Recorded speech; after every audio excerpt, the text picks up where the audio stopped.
बच्चों, स्वागत है आप सबका आपके इस प्यारे से चैनल फिजिक्सिया पर, जहां हम फिजिक्स के नए नए टॉपिक्स डेली लेकर के आते हैं और उसमें आपको जो है टॉपिक वाइज हम डिस्कशन करते हैं फिजिक्स का। और क्लास 12th की फिजिक्स हमने स्टार्ट किया है, जिसमें हम शुरू के 2 चैप्टर्स, जो पहली बुक आपकी फिजिक्स की है उसके 2 चैप्टर्स शुरू के हमने पूरे कंप्लीट कर दिए हैं। और एक एक टॉपिक पर एक एक वीडियो क्रिएट करके हमने चैनल पर अपलोड किया हुआ है। अगर आप किसी टॉपिक को अच्छे से समझना चाहते हो, उसमें अपने डाउट को क्लियर करना चाहते हो, अगर कोई डाउट है उस टॉपिक के भीतर, तो आप चैनल पर आ करके और उस वीडियो को आप वॉच कर सकते हो, देख सकते हो। हमें ये पूरा भरोसा है कि जैसे ही आप वीडियो को देख करके कंप्लीट करोगे, आपके सारे डाउट्स क्लियर हो जाएंगे, क्योंकि बिल्कुल बेसिक से हमने हर एक टॉपिक को स्टार्ट किया हुआ है। ज़्यादातर टॉपिक्स में, फिजिक्स के टॉपिक्स में डेरिवेशंस ही होते हैं, तो डेरिवेशन को करने का हम एक अलग तरीका, मतलब डिफरेंट तरीका हम बताते हैं, जिसमें आपको ये नहीं लगेगा कि आपको डेरिवेशन रटना है। रटना बिल्कुल नहीं है, बिल्कुल एक फ्लो में चलना है। बिल्कुल जो टॉपिक है उसको पकड़ना है, उसके कॉन्सेप्ट को पकड़ना है। फिगर बनाते हुए जो चीज़ें हैं वहाँ से स्टार्ट करेंगे शुरुआत से, और एक एक चीज़ें स्टेप बाय स्टेप आती जाती हैं, जुड़ती चली जाती हैं, और फाइनली हम जो डिराइव करना होता है जो फार्मूला आपको चाहिए वो फाइनली आ जाता है। तो मतलब हमारा ये पूरा वीडियो क्रिएशन का ये पर्पज़ है कि भाई जो टॉपिक वाइज हम डिस्कशन कर रहे हैं उसमें ज़्यादातर डेरिवेशन ही है। तो डेरिवेशन को करने के लिए हम ये बताते हैं आपको कि डेरिवेशन को आपको रटना नहीं है और ना तो फार्मूले को रटना है। जैसे आप डेरिवेशन के प्रोसेस में घुसे तो आपके लिए फार्मूला आसान हो जाता है, क्योंकि जब आप किसी चीज़ के बनने में आप सहयोग करते हो या फिर बनने के प्रोसेस में आप बिल्कुल साथ साथ रहते हो, आप देखते हो कि कौन सी चीज़ कैसे बन रही है, कहाँ पर किस चीज़ की ज़रूरत पड़ी है, तो बिल्कुल फिजिक्स में भी यही काम करता है। तो जैसे हम डेरिवेशन के प्रोसेस में घुसेंगे, एक स्टेप बाय स्टेप हम चीज़ों को ऐड करते हुए और फाइनल फार्मूले तक पहुँचेंगे, तो उस समय फार्मूला हमारे लिए बहुत आसान बहुत ईजी हो जाता है, आसान हो जाता है, और फिर हमें उसको रटने की ज़रूरत नहीं पड़ती, क्योंकि हमें पता है कि इसमें जो फार्मूले में ये वाली जो क्वांटिटी है वो कैसे आई थी, ये हमें पता है, क्योंकि हम उस प्रोसेस से गुजर चुके हैं।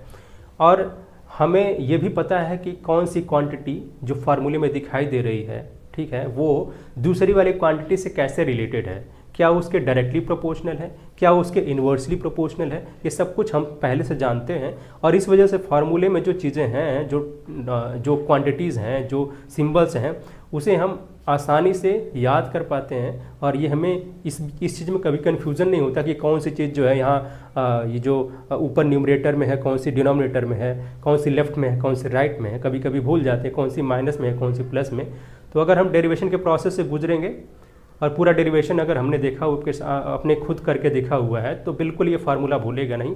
और पर्पज़ हमारा ये है कि फार्मूला को रटे नहीं, फार्मूले को याद करें, लेकिन बिल्कुल समझ करके टॉपिक वाइज, मतलब जो स्टेप वाइज है डेरिवेशन के प्रोसेस से, उसको समझ करके करें। जो रिलेशन 2 क्वांटिटी के बीच में होता है उस रिलेशन को समझें, और इसी से फार्मूला आता है, और कुछ करना नहीं है। फिजिक्स में सारे फार्मूले जो डेरिवेशन के प्रोसेस से आते हैं, और हमेशा कोई ना कोई क्वांटिटी जो है दूसरी क्वांटिटी से रिलेट होती है, संबंधित होती है, और वही रिलेशन फाइनली जो है एक फार्मूले में कन्वर्ट होता है। आज हम एक रिलेशनशिप पढ़ेंगे जिसमें हम इलेक्ट्रिक करंट, जो कंडक्टर के भीतर इलेक्ट्रिक करंट फ्लो करती है, उसके बीच में जो आई से रिप्रेजेंट करते हैं, ये सिंबल होता है इसका, और दूसरा उसी कंडक्टर के भीतर जो फ्री इलेक्ट्रॉन्स होते हैं ना, उनकी जो ड्रिफ्ट वेलोसिटी है, इन दोनों के बीच में हम यहाँ आज रिलेशनशिप यहाँ इस्टेब्लिश करेंगे। इन दोनों के बीच में हम क्या करेंगे कि भाई रिलेशन बताएंगे कि क्या इन दोनों के बीच में संबंध है, ये दोनों कैसे संबंधित होते हैं, ठीक है, ये बात करते हैं आज पर। तो बिना टाइम वेस्ट करें हम यहाँ स्टार्ट करते हैं। हमें सबसे पहले करना होगा एक कंडक्टर बनाना पड़ेगा, क्योंकि ये जो भी इलेक्ट्रॉन होंगे वो कंडक्टर के भीतर होंगे, करंट भी कंडक्टर के भीतर अपना जो है फ्लो करेगी। तो यहाँ हम क्या करेंगे, एक कंडक्टर बना लेते हैं। कंडक्टर के लिए हम क्या करेंगे, सिंपल कंडक्टर, अपना एक वायर होता है, वायर वैसे हमने थोड़ा मोटा ले लिया है, कोई प्रॉब्लम नहीं होनी चाहिए, मोटा वायर हो चाहे पतला वायर हो, वायर तो वायर होता है भाई, ठीक है। तो ये वायर हो गया जिसके 2 एंड हैं अपने, मतलब वायर हमने छोटा सा वायर लिया हुआ है, पूरा लंबा वायर नहीं लिया हुआ है, और इसके 2 एंड हैं। इस एंड को आप सपोज कर सकते हो कि इस एंड पर जो है ऐसे, ये अपना, ये जो दिख रहा है आपको, जो गोल सा दिख रहा है, सर्कुलर पार्ट दिख रहा है, वैसे ये है क्या, सिलेंडर है। सिलेंडर की ये लेंथ है, वैसे सिलेंडर की हाइट होती है इसे, लेकिन हम यहाँ कंडक्टर के केस में है, यहाँ पर इसको लेंथ समझेंगे कि अपनी लेंथ है, ठीक है। और ये जो दिखाई दे रहा है आपको, ये क्रॉस सेक्शनल एरिया है इस वायर का, बिल्कुल सेम एरिया यहाँ के इसके लिए भी होगा, ठीक है। इसके भीतर होंगे इलेक्ट्रॉन। उससे पहले क्या करते हैं कि हम इसको एक बैटरी से कनेक्ट कर देते हैं, ठीक है। एक बैटरी से कनेक्ट कर देते हैं। बैटरी में होता क्या है, पॉजिटिव और नेगेटिव टर्मिनल्स होते हैं, ठीक है। ये जो छोटा पार्ट हमने बनाया, छोटी लाइन खींची है, ये नेगेटिव टर्मिनल्स कहते हैं इसको, और ये जो पॉजिटिव टर्मिनल को इस तरीके से बड़ी लाइन से रिप्रेजेंट करते हैं, दिखाते हैं। अब मसला आता है कि भाई करंट किस डायरेक्शन में फ्लो करेगी। करंट फ्लो करेगी क्योंकि भाई हमने इसको बैटरी से कनेक्ट कर दिया है, सर्किट बन गया, तो करंट फ्लो करेगी। ये जो पॉजिटिव टर्मिनल है वो हमने इस एंड से जोड़ा हुआ है कंडक्टर के, तो ये जो टर्मिनल है इसका यहाँ पर पॉजिटिव चार्ज एक्यूमुलेट हो जाएंगे और यहाँ इस टर्मिनल पर नेगेटिव चार्जेस एक्यूमुलेट हो जाएंगे। करंट किधर फ्लो करेगी, ये डायरेक्शन पता करने के लिए बच्चों को अक्सर कन्फ्यूजन होता है कि भाई इस तरीके से बन गया तो नेगेटिव से पॉजिटिव की पॉजिटिव से नेगेटिव किधर की तरफ करंट फ्लो करेगी। तो बिल्कुल सिंपल सा फंडा ये है। ये जो नेगेटिव टर्मिनल दिखाई दे रहा है इसके बारे में ज़रा सोचें कि आखिर ये नेगेटिव टर्मिनल हुआ कैसे होगा, कैसे ये जो टर्मिनल है वो नेगेटिव हो गया होगा। इसको ज़रा थोड़ा सा सोचेंगे, थोड़ा सा दिमाग लगाएंगे तो ये समझ में आएगा कि भाई ये नेगेटिव टर्मिनल इसलिए हुआ है क्योंकि यहाँ पर इलेक्ट्रॉन इकट्ठा हो चुके हैं, मतलब इलेक्ट्रॉन मूव कर रहे हैं पॉजिटिव से नेगेटिव। क्लियर है कि नहीं, यहाँ पॉजिटिव से नेगेटिव इलेक्ट्रॉन मूव कर रहे हैं, तभी ना इलेक्ट्रॉन पॉजिटिव से नेगेटिव मूव कर रहे हैं, तभी तो इस टर्मिनल पर नेगेटिव चार्ज आ जा रहा है, मतलब सारे इलेक्ट्रॉन यहाँ से जम करके इधर जा रहे हैं। तो ये इसी वजह से नेगेटिव टर्मिनल हो गया। और जो करंट होती है वो ये जो इलेक्ट्रॉन मूव करते हैं उसके जस्ट अपोजिट डायरेक्शन में मूव करती है। मतलब अगर इलेक्ट्रॉन पॉजिटिव से नेगेटिव मूव कर रहे हैं, ठीक है, पॉजिटिव से नेगेटिव की तरफ मूव कर रहे हैं, तो जो करंट होगी अपनी वो नेगेटिव से पॉजिटिव की तरफ इधर की तरफ इसकी डायरेक्शन होगी, इधर जो है करंट फ्लो करेगी और यहाँ से आते हुए यहाँ से गुजरते हुए फिर ये वापस फिर से ऐसे सर्कुलेट करेगी। मतलब ये डायरेक्शन होगी इसकी करंट के फ्लो करने की। तो करंट का डायरेक्शन हमने देखा, यहाँ पर जान लिया, अच्छे से समझ लिया कि कैसे करंट की डायरेक्शन को निकालते हैं। अगर कभी कंफ्यूजन हो तो ये कॉन्सेप्ट यहाँ पर लगाएंगे, टर्मिनल वाला, ठीक है। नेगेटिव टर्मिनल क्यों हुआ है, क्योंकि यहाँ पर इलेक्ट्रॉन इकट्ठा हुए हैं। कैसे हुए हैं, इधर से जा करके इधर पॉजिटिव से नेगेटिव जा रहे हैं, लगातार जा रहे हैं, इस वजह से ये नेगेटिव टर्मिनल हो चुका है और इसी के अपोजिट डायरेक्शन में अपनी करंट फ्लो करती है। तो बिल्कुल ये नेगेटिव से पॉजिटिव की तरफ करंट फ्लो करेगी। ऐसे करंट फ्लो करा करके दिखा देंगे हम। ये रहा कंडक्टर, इसके भीतर होंगे अपने इलेक्ट्रॉन। अब इलेक्ट्रॉन इधर पॉजिटिव टर्मिनल है, इधर नेगेटिव टर्मिनल नहीं कहेंगे, इसे मतलब ये पॉजिटिव यहाँ पर क्रिएट हो चुका है, अपना चार्ज क्रिएट हो चुका है और ये जो एंड है वो नेगेटिव हो चुका है। तो इलेक्ट्रॉन किधर फ्लो करेंगे, इधर ये जो पॉजिटिव की तरफ फ्लो करेंगे। जाहिर सी बात है पॉजिटिव की तरफ फ्लो करेंगे। मतलब अगर हमने देखा इसको तो यहाँ पर जो इलेक्ट्रॉन है, इलेक्ट्रॉन वो किधर मूव करेंगे, इधर मूव करेंगे, ठीक है। और इधर मूव करेंगे तो कैसे मूव करेंगे, इसके लिए भी रीज़न है। इसका क्या रीज़न है कि जैसे ये पॉजिटिव टर्मिनल हो गया और एंड हो गया, टर्मिनल नहीं कहेंगे, टर्मिनल तो बैटरी का होता है। ये जो पॉजिटिव एंड है इसका कंडक्टर का और ये नेगेटिव एंड है। पॉजिटिव से नेगेटिव की तरफ अपने इलेक्ट्रिक फील्ड की डायरेक्शन होती है। मतलब अगर हम इलेक्ट्रिक फील्ड की बात करते हैं तो ये पॉजिटिव से नेगेटिव इधर की तरफ होगी, ठीक है, इसमें कोई कन्फ्यूजन नहीं है। और जब यहाँ पर जो इलेक्ट्रॉन होते हैं वो इलेक्ट्रिक फील्ड की अपोजिट डायरेक्शन में मूव करते हैं। पॉजिटिव चार्ज इसी डायरेक्शन में मूव करता है इलेक्ट्रिक फील्ड की डायरेक्शन में, लेकिन नेगेटिव चार्ज जो है वो इस इलेक्ट्रिक फील्ड के पॉजिटिव अपोजिट डायरेक्शन में मूव करते हैं। तो ये जो इलेक्ट्रॉन है, मान लिया एक इलेक्ट्रॉन अभी हमने लिया है, वो यहाँ से नेगेटिव वाले एंड से पॉजिटिव एंड की तरफ मूव करेगा। मतलब ये इस एंड से शुरुआत किया मूव करना और यहाँ तक आएगा। कितनी लेंथ इसको कितनी डिस्टेंस इसको ट्रेवल करना पड़ रहा है, ये जो स्मॉल एल डिस्टेंस है उतना इसको ट्रेवल करना पड़ रहा है, उससे ज़्यादा नहीं। उससे ज़्यादा की बात हम यहाँ कर नहीं रहे हैं, जितना बड़ा कंडक्टर लिए उतनी की बात करेंगे, ठीक है। और इसकी वेलोसिटी होगी, क्या वेलोसिटी होगी, वी, जो पहले हम पढ़ चुके हैं कि जो अपनी ड्रिफ्ट वेलोसिटी होती है, ये जो इलेक्ट्रॉन नेगेटिव से पॉजिटिव की तरफ मूव करते हैं ना, वो इसी वेलोसिटी से मूव करते हैं, ड्रिफ्ट करते हैं इसी वेलोसिटी से। वी जिसे कहते हैं ड्रिफ्ट वेलोसिटी, इसी वेलोसिटी से नेगेटिव से पॉजिटिव की तरफ जाते हैं। क्लियर है। और ये देखा हमने कि ये जो इलेक्ट्रिक फील्ड है उसके अपोजिट डायरेक्शन में मूव कर रहे हैं। इतनी बात क्लियर है। ऐसे बहुत सारे इलेक्ट्रॉन होंगे, ऐसे बहुत सारे इलेक्ट्रॉन होंगे। अब ज़रा बात आती है कि अगर ये इलेक्ट्रॉन इस एंड को अगर हमने मान लिया कि ये P है और ये Q है, P से Q की तरफ जा रहा है, तो इस इलेक्ट्रॉन को अगर सिंगल इलेक्ट्रॉन की बात करते हैं तो वो इलेक्ट्रॉन अगर Vd वेलोसिटी से यहाँ जा रहा है तो कितनी डिस्टेंस उसको ट्रेवल करना पड़ रहा है, स्मॉल एल। तो अगर हम यहाँ टाइम की बात करते हैं कितना टाइम लगेगा उसको जो है P से Q तक जाने में, तो उस टाइम को हम लिख सकते हैं, जो टाइम लगेगा वो क्या होगा, डिस्टेंस अपॉन स्पीड, वेलोसिटी यहाँ पर होगी, ठीक है। डिस्टेंस या डिस्प्लेसमेंट कहें क्योंकि ये एक डायरेक्शन में जाते हैं ये, तो डिस्प्लेसमेंट अपना एल है और जो वेलोसिटी है वो क्या है, वी डी है। इसको हम अभी के लिए इसको रखते हैं, इसकी ज़रूरत पड़ेगी तो उसको यूज़ कर लेंगे। बात आई समझ में। अब ज़रा देखते हैं हमें क्या करना है। पहले हमारा टारगेट क्या है कि इस आई और वी डी के बीच में रिलेशनशिप को स्थापित करना है, बताना कि क्या रिलेशनशिप इसके बीच में है। अब बताएं ये आई जो है करेंट, ये कैसे मिलेगा हमें। जाहिर सी बात है जो चार्ज फ्लो करता है उसी से हमें इलेक्ट्रिक करंट का वैल्यू मिलता है, क्योंकि हम जानते हैं जो इलेक्ट्रिक करंट होती है वो charge flowing per unit time, ये अपना इलेक्ट्रिक करंट होती है।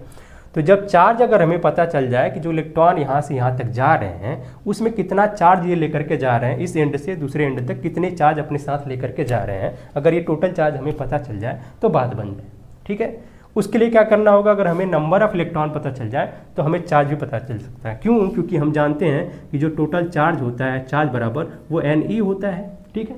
Q बराबर NE होता है। और एक फार्मूला और भी हम जानते हैं, Q बराबर IT भी होता है। I जहाँ पर करंट होती है और ये T जो है टाइम होता है, ठीक है भाई। ये दोनों फार्मूले हैं हमारे पास। तो अगर हमारे पास ये N पता चल जाए, नंबर ऑफ इलेक्ट्रॉन टोटल पता चल जाए, उसमें हम E से मल्टीप्लाई कर देंगे तो चार्ज आ जाएगा, और यही चार्ज जो है यहाँ इलेक्ट्रिक करंट को बनाएगा, प्रोड्यूस करेगा। तो और ये Q बराबर NE और Q बराबर IT, ये दो रिलेशन हम पहले से जानते हैं, पहले चैप्टर से जानते आ रहे हैं इसको, और इसको यहाँ इस्तेमाल करेंगे। अच्छा, ज़रा यहाँ से ये चीज़ देखें कि यहाँ से अगर हमने इसको पकड़ा है सिर्फ, ठीक है, तो यहाँ से I की वैल्यू कितनी आ जाएगी, आई की वैल्यू जो आएगी वो NE अपॉन में T आएगा कि नहीं आएगा। और जो T आया है, नीचे T आया है ना, ये हम पहले से निकाल कर रखे हुए हैं, जो यहाँ पर T रखा है ना उसकी वैल्यू को यहाँ से उठा के यहाँ रख देंगे। मसला सिर्फ किसका है, इस N का, कि कितने इलेक्ट्रॉन है वहाँ पर, ठीक है।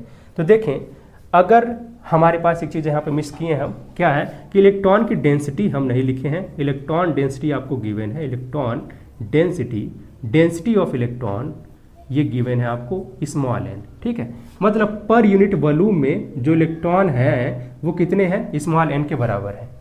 तो ज़रा देखें कि ये जो अपना कंडक्टर है, ये एक सिलेंडर है, तो इस इतने वॉल्यूम में कितने इलेक्ट्रॉन होंगे, ठीक है। तो अगर हम बात करते हैं यहाँ पर number of electrons in the volume of given conductor, जो अपना गिवन कंडक्टर है उसके वॉल्यूम में, जो उसका वॉल्यूम है उसके भीतर कितने इलेक्ट्रॉन होंगे, क्योंकि इलेक्ट्रॉन डेंसिटी आपको गिवन है, n दिया गया है।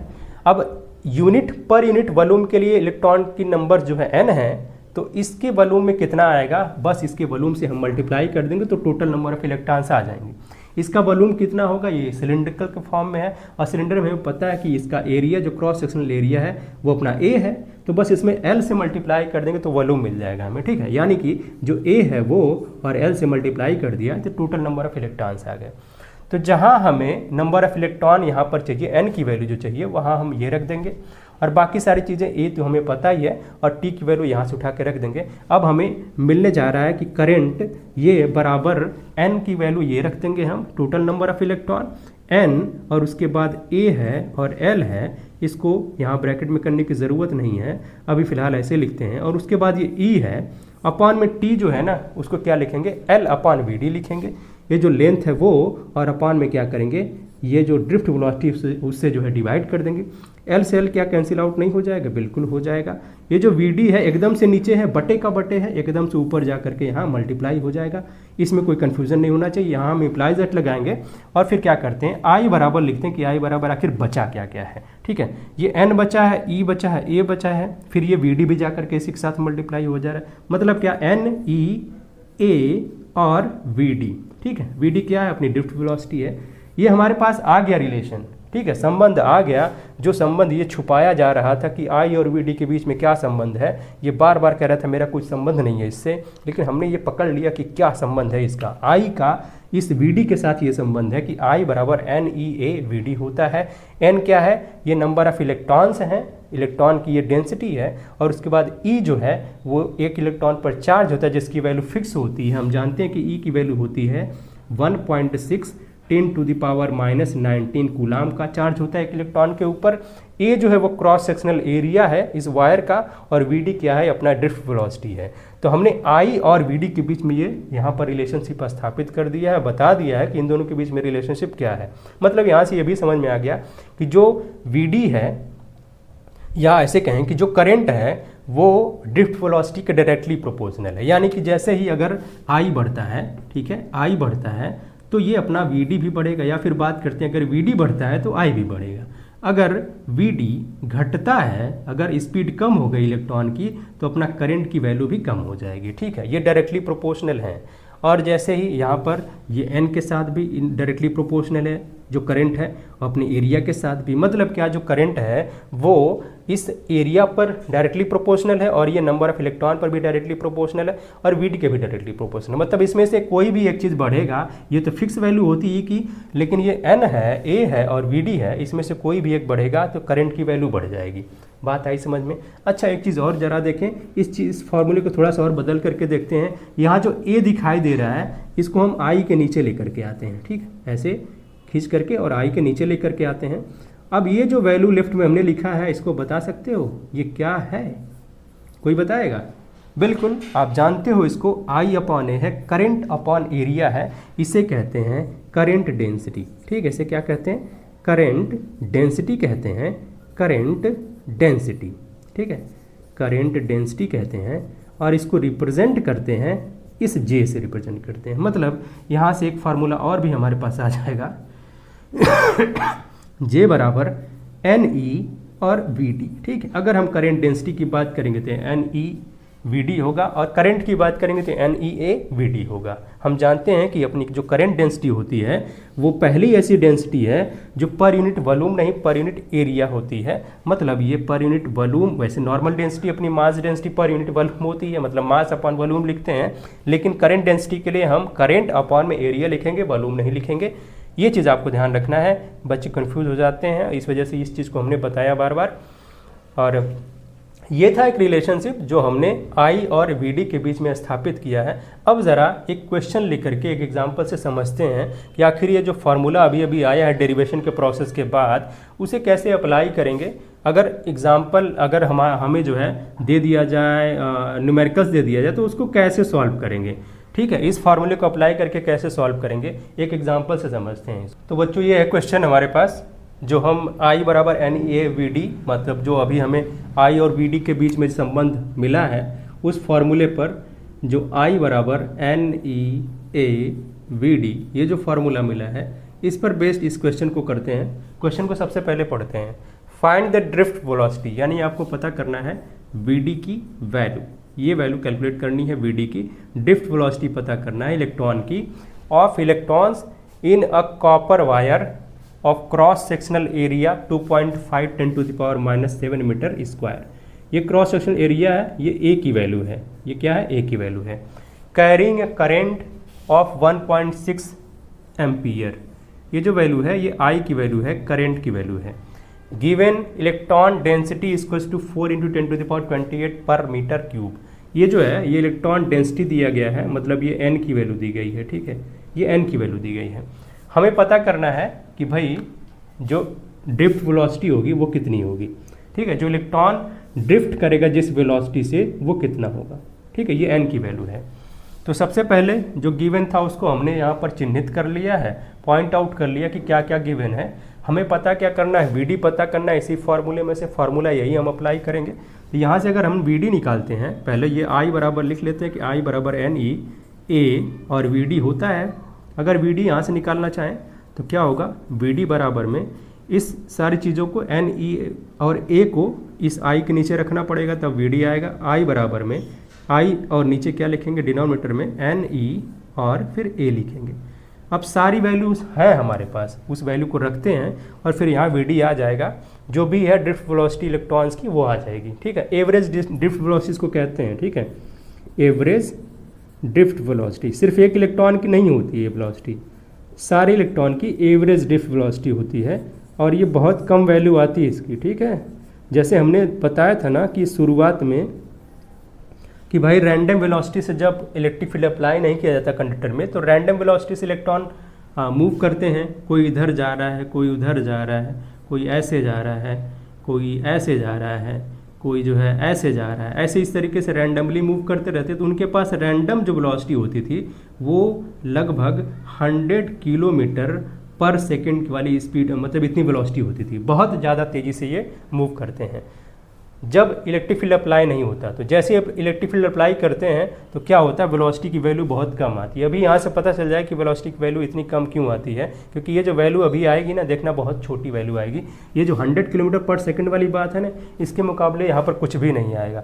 अब वैल्यू को रखते हैं, आई की वैल्यू है 1.6 एम्पियर है तो 1.6 रख देते हैं, बाकी सारी वैल्यूज तो नीचे ही हैं डिनोमिनेटर में। एन की वैल्यू रखते हैं, जो अपना इलेक्ट्रॉन डेंसिटी दिया गया है, ये दिया गया है 4 × 10⁻28 दिया गया है। इनटू में क्या करेंगे, ई की वैल्यू रखेंगे। ई की वैल्यू बिल्कुल फिक्स होती है भाई, क्योंकि ये ई की ई है क्या, वही एक इलेक्ट्रॉन पर जो चार्ज की वैल्यू होती है वो होती है, तो 1.6 10⁻−19 होता है ये वैल्यू ई की। और ए जो है वो एरिया दिया गया है आपको 2.5 और 10⁻⁻7 दिया गया है। इसको थोड़ा सा और लाइन बढ़ाते हैं ताकि ये पता चले कि भाई ये सब नीचे ही हैं और बाकी 1.6 ऊपर है। 1.6 देखें यहाँ पर भी है, यहाँ पर भी है, कट जाएगा। अब ज़रा बात कर लेते हैं, ये जो वैल्यू आएगी वो कितनी आएगी। ऊपर तो कुछ नहीं बचा, ऊपर सिर्फ 1 बचा है कटने पिटने के बाद, तो ऊपर 1 आएगा। नीचे ज़रा बात कर लेते हैं, ये जो 4 दिखाई दे रहा है और ये 2.5 दिखाई दे रहा है, 2.5 में जब 4 से मल्टीप्लाई करेंगे तो 10 आएगा। ठीक है, मतलब 10 की पावर में मैटर आ गया और सब यहाँ पर 10 की पावर बचे हुए जो चीज़ है वो सब 10 की पावर का मसला बचा हुआ है। और 10⁻, ये जो 28 है, -19 है, -7 है, यहाँ अगर 10 आता है 4 और 2.5 को मल्टीप्लाई करने के बाद, तो अगर हम इसमें मल्टीप्लाई करते हैं 10⁻1 को या 10 से मल्टीप्लाई करते हैं 10⁻−6 आएगा। अब ये जो 10⁻28 है उसको पॉजिटिव वाले को अलग रखते हैं और बाकी ये जो 10⁻19 है, ठीक है, इसके साथ क्या करेंगे, ये जो -6 आया है क्योंकि ये 10 से मल्टीप्लाई किए हैं इसके साथ, ये जो वैल्यू है इसको मल्टीप्लाई करने के बाद 10 आया तो 10 से हम इसके साथ मल्टीप्लाई कर दिए, बचा -6 और 19 में जब 6 जोड़ेंगे तो आ जाएगा भाई कितना, -25 आ जाएगा। अब देखें ऊपर 1 तो है ही, 10⁻28 में से 10⁻28 और इंटू 10⁻20 -25 है, तो जब बेस सेम होता है तो पावर को क्या करते हैं भाई, जोड़ या घटा देते हैं। यहाँ जो है भले यहाँ पर माइनस लिखा हुआ तो 28 -25 कर देंगे और उसके बाद आएगा कितना, ये आएगा। ठीक है, ये वेलोसिटी आई है और ये मीटर पर सेकंड में आएगी और ये वैल्यू कितनी आ गई, 10⁻³ अगर हम मीटर पर सेकंड लिखे तो ऐसा लिख सकते हैं। ठीक है, और जरा बात करें इस मीटर को अगर हम मिलीमीटर में बदलना चाह रहे हैं, मतलब कुछ वैल्यू तो दिखाई दे, क्योंकि 10⁻³ का मतलब हो गया पॉइंट, ऐसे लिख सकते हैं 0.001 मीटर पर सेकेंड। ठीक है, और इतने मीटर को हम मिलीमीटर कह सकते हैं, तो आपको जो है जो अपना VD है उसको आप बिल्कुल कह सकते हो कि 1 मिलीमीटर पर सेकेंड। अब ये वैल्यू क्या बहुत ज़्यादा बड़ी आई है, बिल्कुल बड़ी नहीं आई है। मतलब इससे समझ में आ रहा है कि जो इलेक्ट्रॉन ड्रिफ्ट होंगे, जिनकी जो ड्रिफ्टिंग हो, जो सरकेंगे धीरे धीरे इलेक्ट्रिक फील्ड की अपोजिट डायरेक्शन में, किस वेलोसिटी से, 1 मिलीमीटर पर सेकेंड। मतलब 1 मिलीमीटर इतना होता है, 1 सेकेंड में सिर्फ इतना ही खसकेंगे। बाकी अगर उसके पास रैंडम वेलोसिटी जो पहले थी, ठीक है, पहले थी जब इलेक्ट्रिक फील्ड अप्लाई नहीं किया गया था, वो 100 किलोमीटर पर सेकेंड, बहुत तेज़ी से ये जो है दौड़ते हैं कंडक्टर के भीतर में। लेकिन इस दौड़ने का कोई फ़ायदा नहीं होता है यहाँ पर। ठीक है, क्यों, क्योंकि वो अलग अलग डायरेक्शन में ये मूव करते हैं, रैंडम इनका मोशन होता है और टोटल मिला करके जो एवरेज ये वेलोसिटी आती है, रैंडम वेलोसिटी एवरेज की बात करें तो ये 0 आती है। ठीक है, अगर एवरेज रैंडम वेलोसिटी की बात करें तो 0 आती थी, ये हमने पहले देखा था। हमने देखा कि यहाँ पर बहुत कम वैल्यू आ रही है, ड्रिफ्ट जो होगा इलेक्ट्रॉन का वो बहुत कम स्पीड से होगा, कम वेलोसिटी से होगा, और ये किधर मूव करेंगे, इलेक्ट्रिक फील्ड की अपोजिट डायरेक्शन में मूव करेंगे। तो ये था आज का पूरा टॉपिक। हमने जो है ये करंट और ये जो ड्रिफ्ट वेलोसिटी इनके बीच में संबंध को स्थापित किया, देखा हमने किस तरीके से रिलेटेड है, बिल्कुल इसी फार्मूले से रिलेट होते हैं ये, I = NEA/VD। और फिर उसके बाद इस फार्मूले पर बेस्ड हमने एक एग्जांपल भी किया। हमने बताया कि कैसे आपको जो है क्वांटिटी को पकड़ करके और फिर जो है फार्मूला अप्लाई करना है, कौन सी चीज़ दी गई है उसको कैसे कन्वर्ट करना है, सब कुछ हमने बताया यहाँ पर। हमने ये भी बताया कि भाई यहाँ पर जो वैल्यू आती है ड्रिफ्ट वेलोसिटी की, बहुत छोटी वैल्यू आती है और ये बहुत कम स्पीड से, कम वेलोसिटी से इलेक्ट्रॉन जो है वो ड्रिफ्ट करते हैं, मूव करते हैं इलेक्ट्रिक फील्ड की अपोजिट डायरेक्शन में। ठीक है, तो आई होप कि आप सबको ये बहुत अच्छे तरीके से समझ में आ गया होगा। अगर कोई डाउट फिर भी है इसके बाद भी, तो आप कमेंट बॉक्स में हमें कमेंट कर सकते हो। हम जो है उस पर ज़रूर रिस्पॉन्ड देंगे और आपके डाउट को क्लियर ज़रूर करेंगे। तो फिर मिलते हैं एक नए वीडियो के साथ, जिसमें हम नेक्स्ट टॉपिक को लेकर के आएंगे, अगले टॉपिक को लेकर के आएंगे एक नई वीडियो में।